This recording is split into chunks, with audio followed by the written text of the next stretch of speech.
You're alone in the examination room, waiting. The door opens. The nurse enters. She says, "I'm so sorry. Your test results came back. Your cancer is inoperable. You have about 2 weeks left. There's nothing we can do. Here's a packet of papers we give all our terminal patients. You're going to want to make sure your will and all your final arrangements are in order. The doctor will be back in a few minutes to speak with you. Oh, and by the way, congratulations on winning the Powerball. 21 million. That's quite a haul. That's amazing. I'm so happy for you." She leaves. The door closes. How do you feel? What emotions are going through your mind, in your heart? What will you say to your family? How will you spend your final weeks? Are you happy over the 21 million?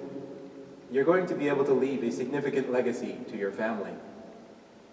Or does it just all taste like ashes in your mouth? The door opens. You look up to see the doctor. What will he say to you? But it's the nurse again. She says, "I'm so sorry. They switched the rooms and didn't tell me. Your test results were normal. The doctor says he doesn't need to see you. He just wants you to exercise more regularly, eat a healthy diet, and you can come back next year for your annual checkup." I'm so sorry about the mix-up. And please forget what I said about the lottery, winning the lottery. That was a silly rumor the nurses were spreading about one of the other patients. The door closes. You're alone. Now, how do you feel? Relief that you'll live? Disappointed you're not getting that 21 million? Thoughts of how to steal the winning Powerball ticket from the patient in the other room? I tell this story because, faced with our inevitable death, we see money in its true value. If you have 2 weeks or 2 days left to live, 21,000, 21 million, 21 billion, it doesn't make that much of a difference. All the money in the world cannot extend your life by even 1 day. I'll say that one more time. All the money in the world cannot extend your life by even 1 day. How does that song go? And all your money won't another minute buy, dust in the wind. Something like that. We, in the Hungry Club, know the value of money. We know what it's like to go without, to struggle without it. As Kanye says, having money is not everything, not having it is. But I want to make sure we always keep the big perspective in mind. Time is the greatest currency we have. Time is the greatest currency we have. And when we learn that, when we intuit it and feel it in ourselves, in our very fibers, we choose differently. We choose the things that matter. Now, money matters. I'd be the last person to tell you otherwise. But time, family, faith, identity, integrity, all these things matter more. Money can serve us as we hold on to ourselves and our values, or we can lose ourselves chasing after money. Time is the greatest currency we have. You see, time is life. Our life, however long or short, is divided into little parcels and increments we call minutes, hours, days, weeks. It is the most precious thing we have.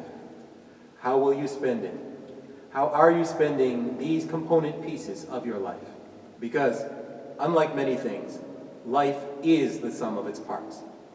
If you assemble all the time you had and have, and how you spent it, that is your life. Is it stuck in traffic, commuting on the Beltway? Is it working in a boring job you hate, waiting for the weekend? Is it watching your children grow? Is it time spent learning and growing? Is it being used to make a difference, an impact in the world? The value of time matters in our businesses and work too. Because when we understand the value of time, we buy time with money. The money will get back, the time we won't. We cut the time wasters out of our lives. we stop being time wasters for other people. It affects every part of our lives. You've been dating this girl for 2 years? Marry her! You don't think she's the right one? Leave her. Let her find the person who is right for her. And you find the person who's right for you. Life is too short to make excuses. It's too short to be unhappy. It's too short to fail to be the person you know you were meant to be. And keep putting it off until later. No, do it now. The voice inside you is already telling you this. I'm just repeating it to you even louder. The beauty of the Hungry Club is there's no judgment here. We're all the same. We're all in this together. I'm not here to tell you, I've done it right, now you do it right. I'm here because I know I can live better than I am, than I have been. I don't know how much time I have left. But I know I'm not yet living my best life, not fully actuated, not fully helping and being the change I want to see in the world. And day by day, I'm changing that. I'm fixing the world by changing myself. I'm changing the world by fixing myself. And each of you in our tribe is doing the same. So welcome.